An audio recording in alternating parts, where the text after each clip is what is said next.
Intro Mumbai international airport ভারতের অন্যতম ব্যস্ততম এই এয়ারপোর্টের চাকচিক্যের আড়ালে প্রতিদিন চলে কোটি কোটি টাকার চোরাচালান।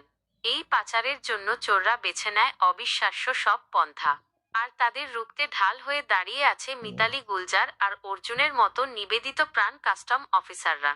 কিন্তু শত্রু যদি ঘরের ভেতরেই থাকে, তবে কি তারা পারবে তাদের মিশনে সফল হতে?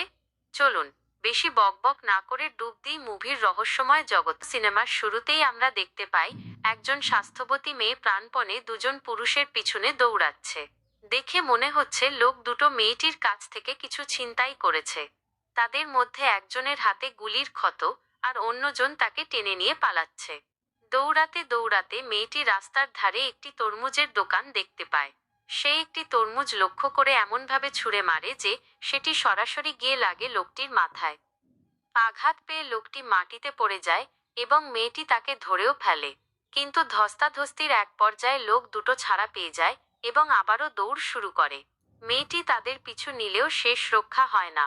নদীর ঘাটে পৌঁছে চোখের পলকে তারা হাওয়া হয়ে যায়। মেয়েটি হতাশ হয়ে বসে পড়ে। ঠিক তখনই সেখানে একজন রহস্যময় ব্যক্তির প্রবেশ ঘটে। সে মেয়েটির দিকে জলের বোতল এগিয়ে দিয়ে বলে, তোমার অনেক তৃষ্ণা পেয়েছে, এই নাও সাথী। অবিশ্বাস্য ব্যাপার হলো, এই লোকটা মেয়েটির নাম জানল কি করে? লোকটির নাম অর্জুন মিনা, যে একজন সাসপেন্ড হওয়া কাস্টম অফিসার। সে কেন সাসপেন্ড হয়েছিল তা না হয় পরের জন্যই তোলা থাক। অর্জুন মেয়েটিকে গাড়িতে তোলে এবং সাথে সাথে রমেশ নামে একজনকে ফোন করে জানিয়ে দেয়, সাথীকে ফেরত পেতে হলে 50 লাখ টাকা নিয়ে আসতে হবে। এয়ারপোর্ট প্রায় 2000 একর জমির ওপর বিস্তৃত। প্রতিদিন এখানে প্রায় 1000 ফ্লাইট ওঠানামা করে এবং 1.5 লাখের বেশি যাত্রী যাতায়াত করে। 20,000 টনেরও বেশি মালামালের ওপর সবসময় নজর রাখে চোরাচালানিরা। নিয়ম অনুযায়ী বিদেশ থেকে দামি জিনিস আনতে সরকারকে ট্যাক্স দিতে হয়। আর এই সরকারকে ফাঁকি দেওয়ার জন্য যারা অভিনব পথে অবৈধ জিনিস আনে, তাদেরই বলা হয় তস্কর বা চোরাচালানি। ড্রাগস, হিরে কিংবা সোনা, সবকিছুই অবৈধভাবে দেশে ঢোকানোর চেষ্টা চলে। পাচারকারী এই চোরাচালানিদের পথে কাঁটা হয়ে দাঁড়ায় সৎ কাস্টম অফিসাররা। পাচারকারীরা সবসময় চেষ্টা করে অফিসারদের হাত করতে, আর যদি তারা ব্যর্থ হয় তবেই শুরু হয় আসল সংঘাত। আজকের এই অভিযানে দেখা যাবে মিলন শহর থেকে সালোনি সিং, আল দিরিয়া থেকে বোটন কাটারিয়া, ব্যাংকক থেকে হেমা খানগানি এবং আদিস আবাবা থেকে আসা সেই মেয়েটি অর্থাৎ সাথী সালঙ্কিয়া। তারা প্রত্যেকেই ভিন্ন ভিন্ন কৌশলে কাস্টমকে ফাঁকি দিয়ে মূল্যবান জিনিস আনার চেষ্টা করছে। এর পাশে শালিনী, যে অত্যন্ত চতুরতার সাথে তার ব্যাগের স্তরে স্তরে প্রায় 3 কোটি টাকার অবৈধ মাল লুকিয়ে ফেলে। অন্যদিকে বোটন তার ল্যাপটপের ভেতরে পাতের সাথে সোনা জুড়ে দেয়, যার বাজার মূল্য প্রায় 65 লাখ টাকা। ছিয়ে নেই হেমা, ও সে একটি ঘড়ির ভেতরে অত্যন্ত সূক্ষ্মভাবে লুকিয়ে নিয়ে লাখ টাকার ডায়মন্ড। আর সেই সাথী, যাকে অর্জুন ধরেছিল, সে ড্রাগস পাচারের জন্য বেছে নেয় সবচেয়ে ভয়ঙ্কর ও অবিশ্বাস্য পদ্ধতি। সে চকলেটের মতো গিলে নিজের পেটের ভেতরে ভরে নেয় 52 লাখ টাকার ড্রাগস। সবাই যখন তাদের এই অবৈধ মালামাল নিয়ে মুম্বাইয়ের উদ্দেশ্যে রওনা দেয়, তখন ওদিকে মুম্বাইয়ের কাস্টম অফিসার উমরের কাছে তার স্পাই ভিকি গোপন খবর পাঠায়। ভিকি জানায় যে হেমা খুব বড় অঙ্কের কোনো মাল নিয়ে দেশে ফিরছে। তাকে ধরতে পারলে বড় কোনো রহস্যের সমাধান মিলবে। ওমর সাথে সাথে হেমার সমস্ত ডিটেলস নিয়ে তাকে ধরার ছক কষতে বসে যায়। কিন্তু পাচারকারীরাও কম যায় না। প্লেনের ভেতরে হেমা একটি সাধারণ ফ্যামিলির সাথে এমনভাবে মিশে যায় যে তাকে দেখে বোঝার উপায় নেই সে কোনো অপরাধী। 4জন তস্কর বা পাচারকারী প্লেনে করে তো আসছে, কিন্তু তারা জানে না তাদের আসার 48 ঘন্টা আগে দেশে কি বিশাল তোলপাড় ঘটে গেছে। পার্লামেন্টে বিরোধী দল কাস্টমসের গাফিলতির কারণে দেশের বিশাল আর্থিক ক্ষতির বিষয়টি তুলে ধরে। এর দায় গিয়ে পড়ে সরাসরি ফিনান্স মিনিস্টারের ওপর। প্রধানমন্ত্রী সাফ জানিয়ে দেন, কাস্টমসের কাজে কোনো শিথিলতা চলবে না। প্রয়োজনে আরও দক্ষ অফিসার নিয়োগ দিতে হবে। এই চাপের মুখে মন্ত্রী অবিনাশ ফিনান্স বিভাগকে নির্দেশ দেন সেরা অফিসারদের কাজে ফেরাতে। এই সূত্র ধরেই প্রকাশ কুমার নামে একজন তুখোর কাস্টম অফিসারকে নিয়োগ দেওয়া হয়।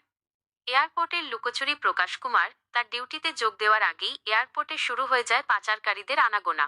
সাথী যখন অস্থির হয়ে এয়ারপোর্ট থেকে বের হচ্ছিল, তখন প্রথম দৃশ্যে সেই দুই ব্যক্তির একজন তাকে ফলো করতে শুরু করে।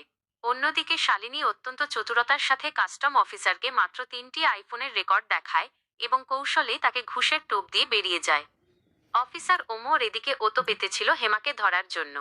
হেমা এক পরিবারের সাথে মিশে গিয়ে নিজেকে বাঁচানোর চেষ্টা করে। ওমর তাকে আলাদা করে জেরা করে এবং তার ব্যাগ স্ক্যান করে 3টি ঘড়ি পায়। হেমা দাবি করে এগুলো তার নাতি নাতনিদের জন্য গিফট।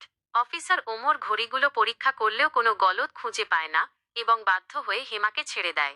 কিন্তু আসল টুইস্ট ছিল অন্য জায়গায়। হেমা যখন ওই পরিবারের ছোট্ট মেয়েটির কাছে যায়, দেখা যায় মেয়েটির হাতের পুতুলের ভেতরেই লুকানো ছিল 31 কোটি টাকা মূল্যের পিঙ্ক ডায়মন্ড। প্রকাশ কুমার যখন চিফ কমিশনারের সাথে দেখা করতে আসে, তখন তার হাতে ধরা পড়ে বরুণ নামের এক যাত্রী। বরুণ দাবি করে তার চেকিং হয়ে গেছে এবং ল্যাপটপ চেক করলে ডেটা ডিলিট হয়ে যাবে। কিন্তু প্রকাশ কোনো কথা না শুনে ল্যাপটপ খুলতেই ভেতর থেকে বেরিয়ে আসে পাচার করা সোনা। প্রকাশের এই পারফরম্যান্স দেখে চিফ তাকে তৎক্ষণাৎ জয়েন করতে বলেন। প্রকাশ পরামর্শ দেয় পুরনো 30 জন অফিসারকে বদলি করে নতুন টিম গঠন করতে। এরই মধ্যে এক মন্ত্রীর জামাই সিঙ্গাপুর থেকে ফেরেন। মন্ত্রী ফোন করে তার জামাইকে ভিআইপি প্রোটোকল দেওয়ার নির্দেশ দেন। কিন্তু প্রকাশ সিসিটিভিতে নজর রেখে দেখেন যে মন্ত্রীর জামাই কাস্টমস ক্লিয়ার না করেই দামি ঘড়ি নিয়ে বেরিয়ে যাচ্ছেন। অফিসার ওমর তাকে বাধা দিলে সে 1.5 লাখ টাকা ঘুষ দেওয়ার চেষ্টা করে। কিন্তু ওমর তাকে চড় মেরে মনে করিয়ে দেয় যে কোটি টাকার ঘড়ি হাতে নিয়ে সে ভিখারির মতো আচরণ করছে। এই ঘটনার জেরে ওমর সহ অনেক অফিসারের ট্রান্সফার হয়ে যায়। সাসপেন্ড হওয়া অফিসারদের প্রত্যাবর্তন অফিসার শর্টেজ মেটাতে প্রকাশ 3 জন দক্ষ কিন্তু সাসপেন্ড হওয়া অফিসারের নাম প্রস্তাব করে অর্জুন মিনা, রবি গুলজার এবং মিতালি কামার। এরপর আমরা মিতালিকে দেখি বাজার দিকে অর্জুন মিনা, যে সেই সাথীকে কিডন্যাপারদের হাত থেকে বাঁচিয়েছিল এবং নিজের বুদ্ধি খাটিয়ে 50 লাখ টাকা হাতিয়ে নিয়েছিল, সে ও তার সাসপেনশন লেটার ফিরে পায়। সবজি কিনতে সে হাতে ধরে সবজির সঠিক ওজন বলে দিতে পারে। মিতালি হচ্ছে কাস্টমসের চলন্ত এনসাইক্লোপিডিয়া। সে যে কোনো অ্যান্টিক জিনিসের সঠিক দাম মুহূর্তেই বলে দিতে পারে। রবি গুলজারের দক্ষতা। এয়ারপোর্টের এক শিক্ষানবিশ অফিসার উর্মিল যখন কাউকে ধরতে পারছিল না, তখন রবি তাকে নেভি ব্লু শার্ট পরা এক ব্যক্তিকে ধরতে বলে। সেই লোকের জ্যাকেটের পকেট থেকে উদ্ধার হয় 2টি বিরল প্রজাতির বানর, যা ব্যাংকক থেকে ঘুম পাড়িয়ে আনা হয়েছিল। উর্মিল অবাক হয়ে যায় যে রবি দূর থেকে কিভাবে এটা বুঝতে পারল। এভাবেই তৈরি হয় এক দুর্ধর্ষ টিম, যাদের লক্ষ্য একটাই। আসা যাক রবি গুলজারের গল্পে। গুলজারের পুরো পরিবার ইনকাম ট্যাক্স বিভাগে কাজ করে, তাই তাদের ঘরে টাকার অভাব নেই। কিন্তু গুলজার একদমই আলাদা। তার কাছে সততাই সব, বিলাসিতার প্রতি কোনো আকর্ষণ নেই। এই কারণে তার পরিবারের লোকজন তাকে পাগল বলে ডাকত। কিন্তু আসলে সে ছিল একজন আপাদমস্তক সৎ মানুষ। সহজ সরল মানুষটি প্রেম করে মীনাক্ষী নামের এক মহিলার সাথে, যে এয়ারপোর্টেরই একটি শপে কাজ করত। দীর্ঘ 2 বছরের সম্পর্কের পর তাদের 2 পরিবার বিয়ের সম্মতি দেয়। তবে গুলজার ধুমধাম করে বিয়ে করা পছন্দ করত না, তাই সে তার 2 বিশ্বস্ত বন্ধু মিতালি আর অর্জুনকে নিয়ে সোজা রেজিস্ট্রি অফিসে চলে যায়। কিন্তু সেখানেই ঘটে জীবনের সবচেয়ে বড় অঘটন। মীনাক্ষী রেজিস্ট্রি অফিসে আসে না, বরং একটি চিরকুট পাঠিয়ে সরি লিখে জানিয়ে দেয় যে সে গুলজারকে বিয়ে করতে পারবে না। মীনাক্ষী ভেবেছিল গুলজারের সততা হয়তো কেবল লোক দেখানো এবং তার পরিবারের অঢেল সম্পদ সে ভোগ করতে পারবে। কিন্তু যখন সে বুঝতে পারে গুলজার সত্যিই সৎ এবং তার ব্যক্তিগত কোনো সম্পদ নেই, তখন সে তাকে বিয়ে করার সিদ্ধান্ত থেকে পিছিয়ে আসে। মীনাক্ষীর এই বিশ্বাসঘাতকতা গুলজারকে মানসিকভাবে ভেঙে দিলেও তার সততার আদর্শ থেকে তাকে এক চুলও নড়াতে পারেনি। দৃশ্য পরিবর্তন হয়ে বর্তমানে দেখানো হয় অর্জুন টাকার ব্যাগ নিয়ে ফ্রেশ হতে বাথরুমে চলে আসে। এদিকে মিতালি আর গুলজার অর্জুন যখন অফিস রুমের দিকে এগিয়ে যায়, তখন চারপাশের অফিসারদের চোখে মুখে স্পষ্ট বিস্ময়। শুরু হয়ে যায় যাকে সাসপেন্ড করা হয়েছে সে বুক ফুলিয়ে অফিসে কি করছে। ও সেই অফিসারের ঘরে ঢোকে যে তাকে ফোন করে সাসপেনশন তুলে নেওয়ার খবর দিয়েছিল। ঘরে ঢুকেই অর্জুন 50 লাখ টাকা ভর্তি ব্যাগ তার টেবিলের ওপর রাখে। অর্জুন প্রশ্ন করে, শুধু আমাকেই ডাকা হয়েছে নাকি আরও কেউ আছে? অফিসার উত্তর দেন, মিতালি আর গুলজারও আছে। আসলে তোমাদের এই 3 মূর্তি ছাড়া তো কোনো বড় কাজ নামানো অসম্ভব। শুনে অর্জুনের ঠোঁটে হালকা হাসি ফুটে ওঠে। একটা হাসি দেয় সে। এরপর স্টাফরুমে তাদের 3 জনের দেখা হয় এবং তাদের প্রকাশের রুমে ডাকা হয়। শ্রুতি প্রকাশ তখন ফোনে কথা বলছিল। সে তাদের পরিচয়পত্র শেষ করে জানায় যে স্মাগলারদের ধরতে আর বেআইনি কাজ বন্ধ করার জন্যই তাদের এখানে নেওয়া হয়েছে। প্রকাশ বলে, আমার আপনাদের হেল্প লাগবে। আমি আসার পর অনেক তথ্য ঘেঁটে আপনাদের খোঁজ পেয়েছি। আমি থাকতে চিন্তা করবেন না। এয়ারপোর্ট যেন দুর্নীতি মুক্ত হয়, তার জন্য যা কিছু হবে তার দায়ভার আমি নেব। প্রকাশ তাদের কাছে বড় চৌধুরী সম্পর্কে একটি রিপোর্ট দেয়। এই বড় চৌধুরী সিটির হেড, যে মিরাট শহরে বসে ব্যাংকক, ইতালি ইথিওপিয়া, আলজেরিয়া সহ আরও অনেক জায়গায় স্মাগলিং চালাচ্ছে। গল্প শুরু হয় অনেক আগে। বড় চৌধুরী আর ছোট চৌধুরী ছিল দুই ভাই। ছোট চৌধুরী বেআইনি কাজ করে বড় ভাইকে পড়াশোনা করতে সাহায্য করত। বড় ভাই স্বপ্ন দেখত যে সে শিক্ষিত হয়ে দুই ভাই মিলে সঠিক পথে কাজ করবে। ছোট ভাইয়ের বেআইনি পথে অনেক নাম ডাক হয়, আর বড় ভাই শান্ত জীবন পছন্দ করত। কঠোর পরিশ্রমের ফল হিসেবে বড় ভাই একদিন ইঞ্জিনিয়ারিং পাশ করে, কিন্তু সেই খুশি নেই ঘটে যায় ট্র্যাজেডি। আনন্দ উদযাপন করতে যাওয়ার পথে দুজন গুন্ডার গুলিতে ছোট ভাই মারা যায়। সেই দিন থেকেই বড় ভাই তার সব ডিগ্রি জ্বালিয়ে দেয়। এরপর শর্মা নামে একজনের সাহায্যে সে তার ভাইয়ের খুনিদের একে একে শেষ করে এবং নিজেই নেমে পড়ে সিন্ডিকেট ব্যবসায়। তখন মোবাইল ফোন প্রথম প্রথম চালু হয়েছে। ইন্ডিয়ায় মোবাইলের সিন্ডিকেট অনেকেই করত, কিন্তু বড় চৌধুরী শুরু করে মেমোরি কার্ড সিন্ডিকেট। আস্তে আস্তে সে পুরো দস্তুর স্মাগলিংয়ের পথে চলে যায় এবং বিদেশের বিভিন্ন প্রান্ত থেকে জিনিস আনতে থাকে। সাম্রাজ্য বিস্তার ব্যবসা করতে করতে সে খেয়াল করে যে এয়ারপোর্টের অফিসারদের টাকা দিয়ে সহজেই কেনা যায়। চৌধুরী ঠিক করে তাদের সাথে ডিল করবে। তার ব্যবসা যত বড় হয় তত বেশি লোকের প্রয়োজন পড়ে। এরপর সে আন্না, সুরেশ আর রাহুলকে সাথে নেয়। আন্নার সাথে হাত মিলিয়ে মিরাট থেকে সোনা স্মাগলিং শুরু করে এবং কার্লাসের মাধ্যমে ইথিওপিয়া থেকে ড্রাগস আনতে থাকে। এভাবেই গড়ে ওঠে তার এক বিশাল অপরাধ সাম্রাজ্য। সিন্ডিকেট ও ব্যক্তিগত সম্পর্ক দায়িত্ব থেকে রমেশের ভাইয়ের হাতে ওই যে সাথীকে কিডন্যাপ করার সময় যে লোককে দেখানো হয় তাদের আঙ্কেল হিসেবে রঘুকে পাঠানো হয়েছে। এরপরে আসে মিসেস সেইয়ান, যিনি লন্ডন আর ইতালিতে বিজনেস সামলান এবং দামি দামি ব্যাগ স্মাগলিং করেন। তাদের এই ধান্দা প্রায় 20 বছর ধরে চলছে। এরই মধ্যে মিলনের এক ফ্যাশন ডিজাইনারকে বড় চৌধুরীর পছন্দ হয়, আর সেই মেয়েটি ভালোবেসে বড় চৌধুরীকে বিয়ে করেন। বিয়ের পর তার নাম পরিবর্তন হয়ে হয় বিনোদা চৌধুরী। বর্তমানে তারা ইতালির কোমো লেকের পাশে একটি চমৎকার বাংলোতে থাকে। প্রকাশ পরিষ্কার জানিয়ে দেয় যে এই চৌধুরী সিন্ডিকেটকে এবার নির্মূল করতে হবে। সে বলে, আপনারা আগে যা করতেন তাই করবেন, কিন্তু এখন থেকে আরও তৎপরভাবে কাজ করতে হবে। প্রকাশ আরও কড়াভাবে নির্দেশ দেয় যে যত বড়ই কর্মকর্তা হোক না কেন, দুর্নীতির সাথে জড়িত থাকলে কেউ যেন বাদ না পড়ে। ওকে প্রশ্ন করে অর্জুন তখন বলে যে তাদের কাজের জন্য আরও অফিসারের প্রয়োজন হবে। কিন্তু মিতালি কিছুটা সন্দিহান হয়ে প্রকাশও, আপনি আমাদের এই কাজের দায়িত্ব দিয়ে পরে আবার নিজে ট্রান্সফার নিয়ে নেবেন না তো? তাহলে তো আমরা বড়ই বিপদে পড়ব। তখন প্রকাশ আশ্বস্ত করে বলে, আমি অন্তত ইলেকশনের রেজাল্ট আসা পর্যন্ত এখানে আছি, তাই আপনাদের চিন্তার কিছু নেই। রুম থেকে বাইরে আসার পর গুলজার মিতালিকে বলে যে প্রকাশকে এসব কথা জিজ্ঞাসা করা তার ঠিক হয়নি। দেখানো হয় ইতালির কোমো লেকের পাশের সেই বাংলোটি, যেখানে বড় চৌধুরী তার পরিবার নিয়ে বিলাসবহুল জীবন কাটাচ্ছে। সেখানে শর্মা তার সাথে দেখা করতে আসে। শর্মা জানায় যে ভারতে একসাথে এতজন কাস্টম অফিসার ট্রান্সফার হওয়ার ফলে তাদের স্মাগলিং বিজনেসে বড় ধরনের কোনো প্রভাব বা ঘাটতি পড়বে কিনা সেটাই এখন দেখার বিষয়। পরবর্তী নতুন টিমের দায়িত্ব বন্টন বিভিন্ন জায়গা থেকে শ্রীলতা, ভিঞ্চি এবং কেপিদের মুম্বাইয়ে নিয়ে আসা হয়, আর প্রকাশের সঙ্গে তাদের পরিচয় করিয়ে দেওয়া হয়। তাদের কাজ কি হবে এবং কিভাবে করতে হবে তার একটি ছক তৈরি করা হয়। অর্জুন কাস্টম ডকুমেন্টস ও সিসিটিভি ফুটেজের দায়িত্ব নেয়। গুলজার প্যাসেঞ্জার ইনকামিং এবং বিস্তারিত তথ্য চেক করার কাজ পায়, আর মিতালিকে দেওয়া হয় লাগেজ স্ক্যানিংয়ের দায়িত্ব। দেখি মিতালি আর কেপি লাগেজ স্ক্যানিং করছে। উর্মিল তাদের কাজে উঁকি মারলে মিতালি তাকে একটি লাগেজ চেক করতে বলে। সেই লাগেজে ছিল চকলেট, গোল্ড চেন আর কিছু খেলনা। খেলনাটা ছিল স্টেইনলেস স্টিলের। উর্মিলের মতে সবকিছু ঠিকঠাকই ছিল, কিন্তু মিতালি নিজেই চেকিং করতে এগিয়ে যায়। মিতালি মেয়েটির ব্যাগ থেকে সবকিছু বের করে জিজ্ঞাসা করে, এত দামি খেলনা কেন? মেয়েটি জানায় সে তার ভাগ্নির জন্য নিয়ে যাচ্ছে। কিন্তু মিতালি তাকে ধরে ফেলে এবং ব্ল্যাক মার্কেট ছাড়াই এর দাম হবে লাখ টাকার কাছাকাছি। আপনি কি ট্যাক্স দেবেন, নাকি আমি আপনাকে সোজা আদালতে নিয়ে যাব? বাধ্য হয়ে মেয়েটি ট্যাক্স দিতে রাজি হয়। উর্মিল অবাক হয়ে জিজ্ঞাসা করে, ম্যাম, আপনি কি করে জানলেন এর দাম এত হবে?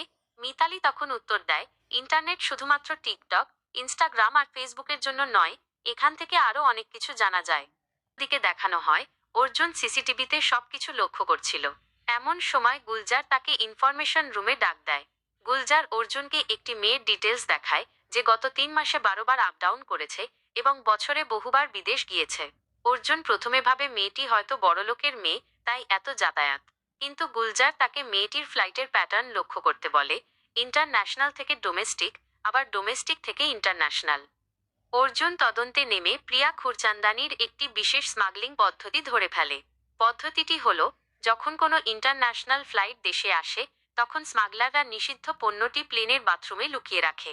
এরপর সেই একই প্লেন যখন ডোমেস্টিক বা দেশের অভ্যন্তরীণ রুটে ওড়ে তখন তারা সেই বাথরুম থেকে মালটি সংগ্রহ করে নেয়, কারণ দেশের ভেতরের ফ্লাইটে বাথরুমে সাধারণত কড়া চেকিং হয় না।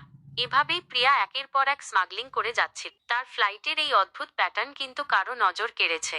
কথাটি শুনেই প্রিয়া সেখান থেকে দ্রুত চলে যায়। গল্পটি এবার 9 মাস পিছিয়ে যায়।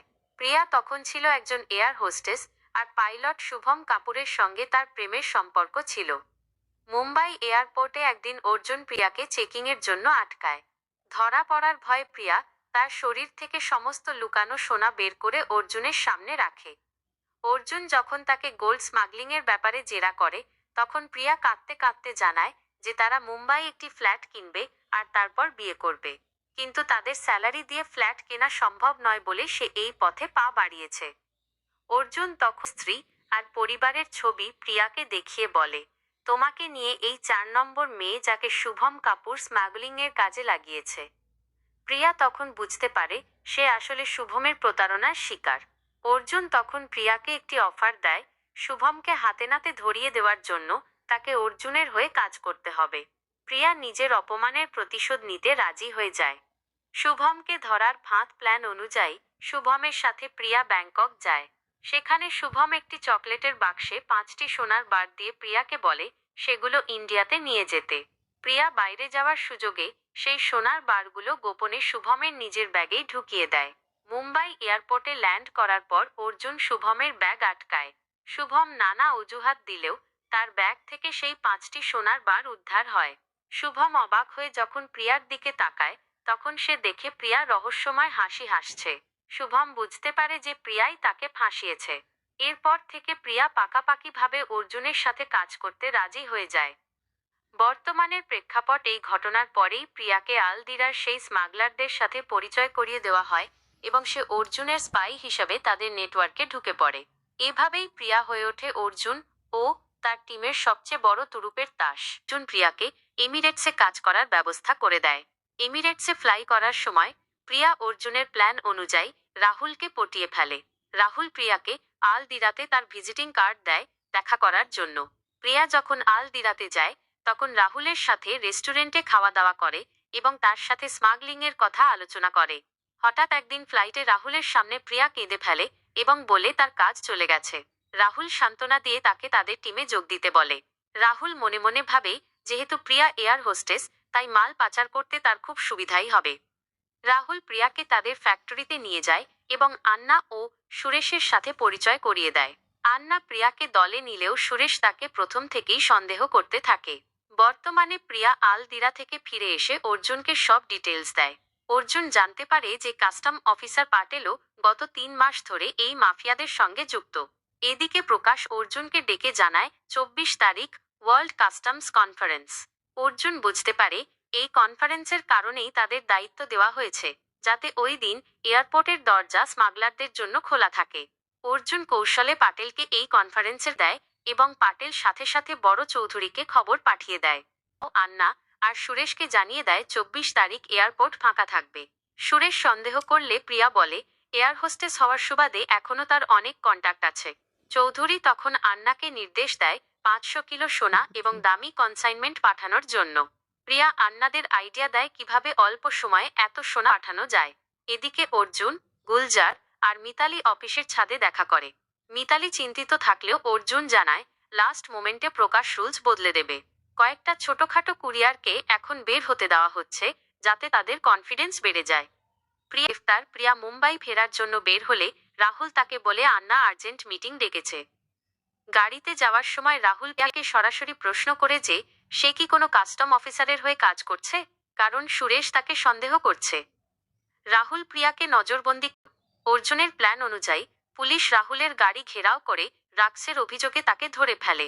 ফোন চালু থাকায় আন্না সব শুনতে পায়, কিন্তু অর্জুন আগে থেকেই গোবিন্দ নামে একজনকে সব জানিয়ে রেখেছিল। গোবিন্দ তখন কৌশলে প্রিয়াকে উদ্ধার করে মুম্বাইয়ের ফ্ল্যাটে পাঠিয়ে দেয়। ভূমির মাঝখানে নিয়ে যায় যেখানে কোনো নেটওয়ার্ক নেই। 24 তারিখ উপলক্ষে সুরেশের আস্তানায় অনেক সাধারণ মানুষ জড়ো হয় যাদের মাধ্যমে স্মাগলিং করানো হবে। কেউ ক্যাপ্টেন, কেউ সাধারণ যাত্রী সেজে প্লেনে ওঠে। এদিকে মুম্বাইয়ে অফিসার পাটেল সবকিছু নজরে রাখছিল। রমেশ তাকে ফোন করলে পাটেল জানায় চিন্তার কিছু নেই। হঠাৎ একজন অফিসার এসে পাটেলকে জানায় যে প্রকাশ স্যার সব অফিসারদের ডেকে পাঠিয়েছেন। প্রকাশ একটি রুমে সবাইকে নিয়ে ঘোষণা করেন তার নতুন মিশন, অপারেশন লং শট। খবর অনুযায়ী চৌধুরী সিন্ডিকেটের বিশাল স্বর্ণ ও ড্রাগসের লট আজ ভারত আসছে। 50 জন ছোট বড় স্মাগলারের ওপর কড়া নজর রাখার নির্দেশ দিয়ে প্রকাশ সবাইকে সাবধান করে দেন। অপারেশন লং শট ও পাটেলের অস্বস্তি মিটিং চলাকালীন প্রকাশ পরিষ্কার জানিয়ে দেন যে সবথেকে বেশি সাবধান থাকতে হবে অনলাইনে যারা কাজ করবে, অর্থাৎ পাটেল ও তার টিমকে। এই কথা শুনেই পাটেলের চোখে মুখে অস্বস্তি স্পষ্ট হয়ে ওঠে। ঠিক তখনই রুমে অর্জুনের এন্ট্রি হয় এবং প্রকাশ ঘোষণা করেন যে অর্জুনই এই পুরো অপারেশন লিড করবে। অর্জুন একটি কালো পলিথিন বের করে এবং জানায় যে অপারেশনের স্বার্থে সবার ফোন এই পলিথিনে জমা রাখতে হবে। এতে পাটেল ও তার টিমের অবস্থা দেখার মতো হয়ে যায়। ফোনগুলো প্রকাশের ঘরে থাকবে এবং কোনো জরুরি দরকারে কেবল প্রকাশের ল্যান্ডলাইন ব্যবহার করা যাবে।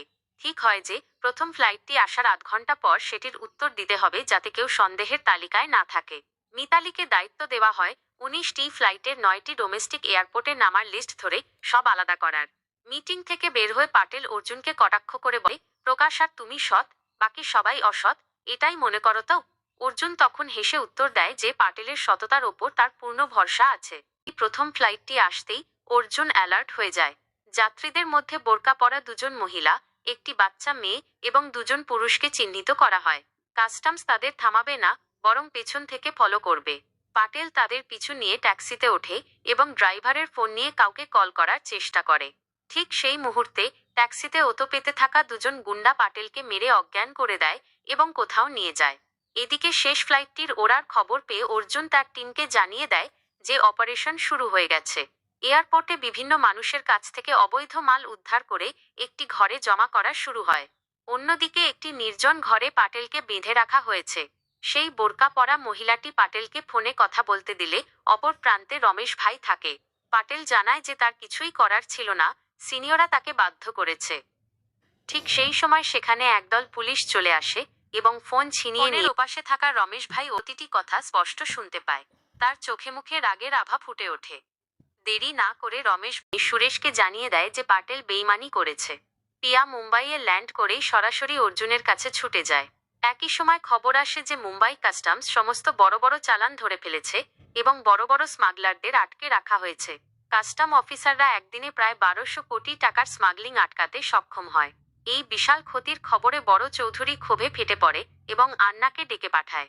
এদিকে কাস্টমসের হেড প্রকাশকে ডেকে তাকে ব্যাংকক যাওয়ার নির্দেশ দেন। প্রকাশ অবাক হয়ে প্রশ্ন করেন, এখানে এত কাজ বাকি থাকতে আমাকে কেন ব্যাংকক পাঠানো হচ্ছে? তখনই প্রকাশ বুঝতে পারেন যে এর পেছনে নিশ্চয়ই কোনো বড় ব্যাপার লুকিয়ে আছে। প্রকাশ ও বড় চৌধুরীর মুখোমুখি সংঘাত ঘটনা প্রবাহে দেখা যায়। অর্জুন রমেশকে গ্রেফতার করতে যাওয়ার খবর ব্যাংকে থাকা প্রকাশকে জানায়। ঠিক তখনই হোটেলের রুমে শর্মা এসে হাজির হয় এবং প্রকাশকে হোটেলের ছাদে নিয়ে যায়। সেখানে বড় চৌধুরীর সাথে প্রকাশের সরাসরি দেখা হয়। প্রকাশ শান্তভাবে বড় চৌধুরীকে জিজ্ঞাসা করে কেন তাকে এখানে ডেকে আনা হয়েছে এবং চৌধুরী তার কাছে আসলে কি চায়। চৌধুরী তখন বলে, একে অপরের সাথে শত্রুতা করে কেবল দুজনেরই সময় নষ্ট হবে, তার চেয়ে বন্ধুত্বের হাত বাড়ানোই ভালো। কিন্তু প্রকাশ দৃঢ়ভাবে জানিয়ে দেয় যে তার কাছে দেশ অনেক বড় ব্যাপার এবং সে কোনো অবস্থাতেই আদর্শ থেকে বিচ্যুত হবে না বা কারো কাছে ঝুঁকবে না। চৌধুরী তখন হুমকি দিয়ে বলে, আমাদের আর বোধহয় দেখা হবে না। প্রকাশ পাল্টা উত্তর দেয়, না, আমাদের আরেকবার দেখা হবে। অন্যদিকে দেখানো হয় আসলাম আর মুকিম একসাথে বসেছিল। হঠাৎ আসলাম মুকিমের মাথায় আঘাত করে তাকে মেরে ফেলে। ঠিক এই সময়ই অর্জুনের টিম রমেশের বাড়িতে গিয়ে পৌঁছায়। দরজা খুলে রমেশের মা দাবি করেন যে রমেশ বাড়িতে নেই, সে 1 মাসের জন্য তীর্থে গেছে। কিন্তু অর্জুনের টিম কোনো কথা না শুনে পুরো বাড়িতে তল্লাশি চালাতে থাকে। শুরুতে কিছুই পাওয়া যাচ্ছিল না, কিন্তু হঠাৎ একজন জুনিয়র অফিসার মন্দিরের পাশে একটি ছোট্ট বাটন দেখতে পায়। সেটি চাপ দিতেই একটি গোপন দরজা খুলে যায় এবং তারা মাটির নিচে একটি গোপন ঘরের সন্ধান পায়। সেই ঘরে রমেশের সমস্ত অবৈধ জিনিসপত্র ছিল এবং রমেশ নিজেও সেখানে লুকিয়েছিল। ও আসলামের চাল উপরে যখন সবাই তল্লাশি চালাচ্ছিল, হঠাৎ একটি গুলির শব্দ শুনে তারা নিচে ছুটে আসে। এসে দেখে রমেশ গুলিবিদ্ধ হয়ে পড়ে যাচ্ছে। জুনিয়র অফিসারটি আতঙ্কিত হয়ে বলে যে সেই ইচ্ছে করে এমনটা করেনি, নিজেকে বাঁচাতেই এই দুর্ঘটনা ঘটে গেছে। পুরো ঘটনায় অর্জুন হতভম্ব হয়ে যায়। এমন সময় হঠাৎ অর্জুনের কাছে একটি ফোন আসে। সে জানতে পারে যে কাস্টম অফিসার মুকিম মারা গেছে এবং আসলাম চারদিকে রটিয়ে দিচ্ছে যে পুলিশরাই তাকে মেরে ফেলেছে। মুহূর্তেই পুরো পরিস্থিতি জটিল আকার ধারণ করে। কাস্টম অফিসে উপস্থিত হওয়া মাত্রই অফিসের পরিবেশ থমথমে হয়ে যায়। সে সরাসরি অর্জুন এবং তার টিম কোনো মিশনের জন্য কাজ করছে তা নিয়ে প্রশ্ন তোলে। একই দিনে দুটো বড় ঘটনা ঘটে গেছে, একটি ভয়াবহ শুটআউট এবং অন্যটি কাস্টোডিয়াল ডেথ। প্রকাশ যখন চেপে ধরে যে এসব কিভাবে হলো, তখন অর্জুন শান্ত গলায় বলে, পুরো রেসপন্সিবিলিটি আমার। এরপর প্রকাশ কুলের দিকে ঘুরে তাকে সরাসরি জিজ্ঞাসা করে, এই ঘটনাটা তুমি কেন ঘটালে? তোমার হিরোগিরি করার কোনো দরকার ছিল না। তুমি চাইলে তো গোটা টিমকে ডাকতে পারতে। কুলের তখন নিজের কাজের পক্ষে সাফাই দেয়। সে জানায় যে রমেশ তাকে সরাসরি শুট করতে গিয়েছিল, আর ঠিক সেই কারণেই আত্মরক্ষার্থে এই ঘটনাটি ঘটে গেছে। এরপর দেখানো হয় বড় চৌধুরী অর্জুনকে ফোন করে একটি ফ্রি অ্যাডভাইস দেয়। সে জানায় কাল তার দুজন লোক সুনীল বর্মন আর অতুল রাঠোর 25 কিলো সোনা নিয়ে এয়ারপোর্টে নামবে। চৌধুরী অর্জুনকে বলে তাদের যেন কিছু না করে ছেড়ে দেওয়া হয়। এদিকে মিতালির মেয়ের দিকে বাইকে করে দুজন লোক কিছু ছুঁড়ে মারে। মিতালি ভয়ে ছুটে আসলে তারা বলে ওটা কেবল জল ছিল, তবে এর পরের বার অ্যাসিডও থাকতে পারে। একইভাবে গুলজার রাস্তায় সাবধান করে দিয়ে যায় চৌধুরীর পাঠানো লোক। পরদিন এয়ারপোর্টে সেই দুই স্মাগলার 50 কিলো সোনা নিয়ে বের হওয়ার সময় কাস্টম অফিসারদের টিটকারি দিতে থাকে। রাগে ফেটে পড়ে গুলজার তাদের মারতে শুরু করে এবং চিৎকার করে বলে এরা স্মাগলিং করছে। যাত্রীরা এই ঘটনার ভিডিও করে সোশ্যাল মিডিয়ায় ছড়িয়ে দিলে বড় চৌধুরী প্রচণ্ড রেগে যায়, কারণ সে এসব ঝামেলা এড়াতে চেয়েছিল। অর্জুনকে বের হতে দেয়নি দেখে গুলজারের ওপর ক্ষিপ্ত হয়। গুলজার অর্জুনের কাছে ক্ষমা চেয়ে বলে, বাড়ির লোক আমাকে বোকা বলে কারণ আমি সৎ। ঠিক তখনই প্রকাশের এন্ট্রি হয়। প্রকাশ তাদের সাহস দিয়ে বলে, আমাদের সমাজে সৎ মানুষরাই মাইনরিটি। আমি তোমাদের জন্য গর্বিত। সেদিন সিঁড়িতে বসে মীনাক্ষী গুলজারকে জানায় যে সে তার এনগেজমেন্ট ভেঙে দিয়েছে, কারণ তার হবু স্বামীও দুর্নীতিগ্রস্ত ছিল। গুলজারের সততা দেখে সে আজ মুগ্ধ। কিন্তু গুলজার ফ্ল্যাটে যাওয়ার সময় বড় চৌধুরী অর্জুনকে ফোন করে একটি কলিং বেলের আওয়াজ শোনায়। অর্জুন ভাবে তার নিজের বাড়ির বেল, কিন্তু চৌধুরী হাসতে হাসতে বলে, এটা গুলজারের বাড়ির কলিং বেল। ওকে মারার জন্য লোক পৌঁছে গেছে। অর্জুন বারবার কল করলেও গুলজার ফোন তোলে না। অর্জুন গুলজারের বাড়িতে গিয়ে দেখে তাকে মেরে ফেলা হয়েছে। পরদিন গুলজারের বাড়িতে কমিশনার সহ সবাই উপস্থিত হয়। অর্জুন লক্ষ্য করে জুনিয়র অফিসার কুলবর কারো সাথে লুকিয়ে কথা বলছে। অর্জুন তাকে সোজা পুলিশ স্টেশনে নিয়ে গিয়ে জেরা করলে কুলবর সব স্বীকার করে। সে জানায় রমেশকে মারার জন্য শর্মা তাকে 1 কোটি টাকা অফার করেছিল এবং কুলবরই সেই সিক্রেট দরজার কথা শর্মাকে বলে দিয়েছিল। এরপর কুলবরই রমেশকে গুলি করে মেরে ফেলে। এদিকে প্রকাশ অর্জুনকে জিজ্ঞাসা করে, গুলজারের তো 3টি বিলাসবহুল ঘড়ির, তার ইনফরমার কে? প্রকাশ সন্দেহ করে হয়তো চৌধুরীর সিন্ডিকেটের ভেতরেই কেউ আছে। পরে মীনাক্ষী অর্জুনকে এসে যায়, গুলজার তাকে বিশ্বাস করত বলেই সব বলে গিয়েছিল। গুলজারের সেই আসল ইনফরমার আর কেউ নয়, সে হলো শ্রীকান্ত সাক্সেনা। সবচেয়ে বড় টুইস্ট, এদিকে আল দিরাতে চৌধুরী আর শর্মা ওমরের সাথে দেখা করতে যায়। ওমরের পাওনা টাকা নিয়ে যখন কথা হচ্ছিল, তখন চৌধুরীর ফোনে একটি কল আসে। চৌধুরী বাইরে গিয়ে ফোন ধরলে ওপার থেকে একজন জানায় যে সে প্রিয়ার ফাইল দেখেছে এবং জানতে পেরেছে গোল্ড ও ড্রাগসের খবর কে দিচ্ছে। কিন্তু ঘড়ির খবরটি কে দিচ্ছে তা এখনো রহস্য। সেই ব্যক্তি চৌধুরীকে সাবধান করে দেয়, তাড়াতাড়ি খুঁজে বের করুন কে আপনার খবর দিচ্ছে, না হলে বড় ক্ষতি হয়ে যাবে।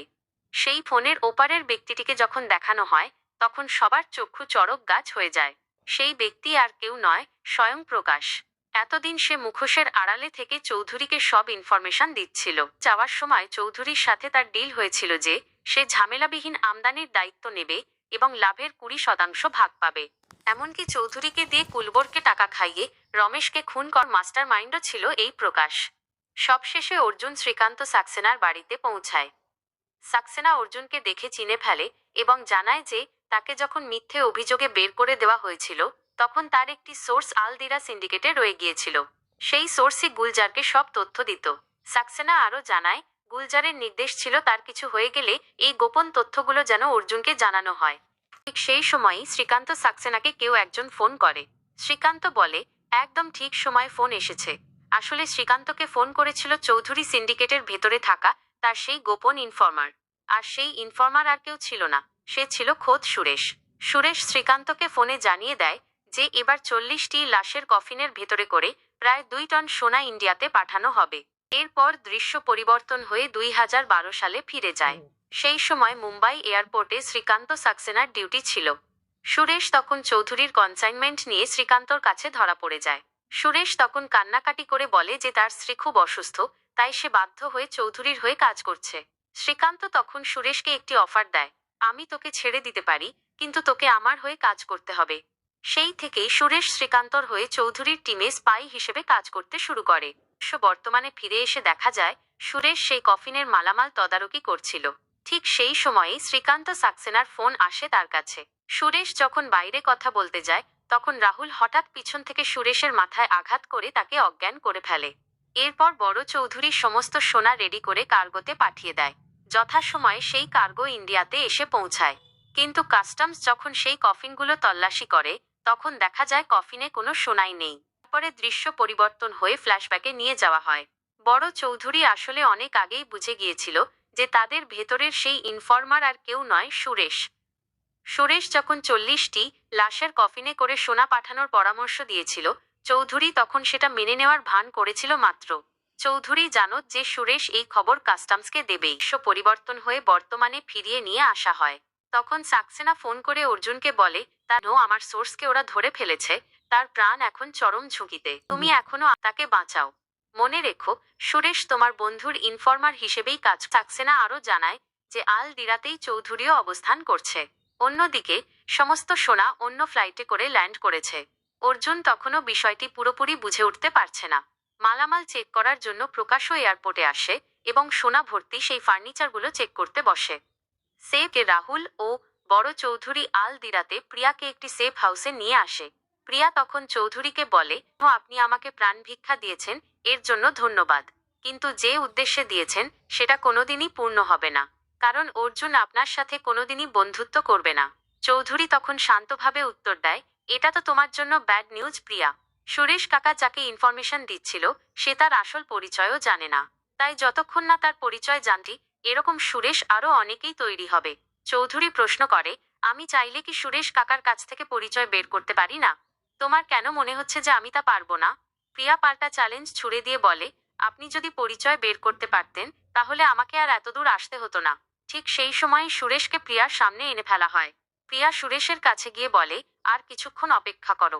সুরেশ কোনো জবাব না দিয়ে কেবল চুপ করে থাকে। জয় এয়ারপোর্টে যখন চেকিং চলছিল তখন গুলজার অর্জুনের কল্পনায় এসে বলে, তোর সোর্স যদি 12 ঘন্টা আগেই কম্প্রোমাইজ হয়ে যায়, তুই কি সেই কনসাইনমেন্ট কি পাঠাবি? অর্জুন নিজে মনে মনে বলতে থাকে, সেটা যদি 3 ঘন্টা আগেও হয় সেটাও আমি ক্যান্সেল করে দেব। কফিন থেকে কোনো সোনা বের হবে না বুঝে পাশের একটি ফ্লাইট ল্যান্ড হতে দেখে সে তাড়াতাড়ি ওই দিকে ছুটে যায়। অন্যদিকে চৌধুরী যখন সুরেশকে ধরে জেরা করছিল ঠিক তখনই অনেকগুলো আর্মিকে সেই হোটেলে আসতে দেখা যায়। অর্জুন যখন সেই ফার্নিচারগুলো চেক করতে চায় প্রকাশ বাধা দিয়ে বলে, আমি এইগুলো চেক করেছি, এতে কিছু নেই। তখন অর্জুন, আমার সন্দেহ এই ফার্নিচারের ভেতরেই সোনা আছে। অর্জুন ফার্নিচার চেক করতে থাকলে প্রকাশ আবারও বাধা দেয়। তখন অর্জুন ইচ্ছা করে ওই ফার্নিচার ভেঙে ফেলে আর ভেতর থেকে অনেকগুলো সোনার বার বেরিয়ে আসে। এদিকে মুখ খোলার আগেই আর্মিরা চারপাশটা ঘিরে ফেলে চৌধুরীকে সারেন্ডার করতে বলে। চৌধুরী রেগে প্রিয়ার দিকে তাকায় আর প্রিয়া তখন একটু হাসে। অর্জুনের মাস্টার প্ল্যান দৃশ্য পরিবর্তন হয়ে ফ্ল্যাশব্যাকে দেখানো হয় অর্জুনই প্রিয়াকে খেয়েছিল সুরেশকে বাঁচানোর জন্য। প্রিয়াকে পাঠানোর পর অর্জুন গোবিন্দকে ফোন করে বলে দেয় যেন প্রিয়ার সাথে অনেকগুলো আর্মি ফোর্স পাঠিয়ে দেওয়া হয়। গোবিন্দ প্রিয়াকে একটি আংটি দিয়েছিল যাতে ট্র্যাকার লাগানো ছিল, আর সেই ট্র্যাকারের মাধ্যমেই আর্মিরা চৌধুরীর ডেরায় পৌঁছে যায়। গোবিন্দ সেখান থেকে প্রিয়াকে বার করে নেয় এবং অর্জুনের নির্দেশে আর্মিরা চৌধুরীর সিন্ডিকেট রেইড করে পুরো বিজনেস শাটডাউন করে দেয়। আর এরপর দেখানো হয় বাকি কাস্টম অফিসাররা জানতে পারে যে স্বয়ং প্রকাশই সমস্ত তথ্য চৌধুরীদের পাঠাচ্ছিল। মিতালি রাগে ফেটে পড়ে প্রকাশের গালে একটা থাপ্পড় মারে এবং প্রকাশকে জেলে পাঠিয়ে দেওয়া হয়। সবশেষে এই মিশন সাকসেসফুলি কমপ্লিট করে অর্জুন। তার এই সাহসিকতার জন্য সমস্ত কাস্টম অফিসারদের কাছে সে বাহবা পায়। ওয়েব সিরিজটি এখানেই শেষ হয়েছে। ভিডিওটি কেমন লাগলো কমেন্টে জানিও এবং লাইক, শেয়ার, সাবস্ক্রাইব করতে ভুলো না।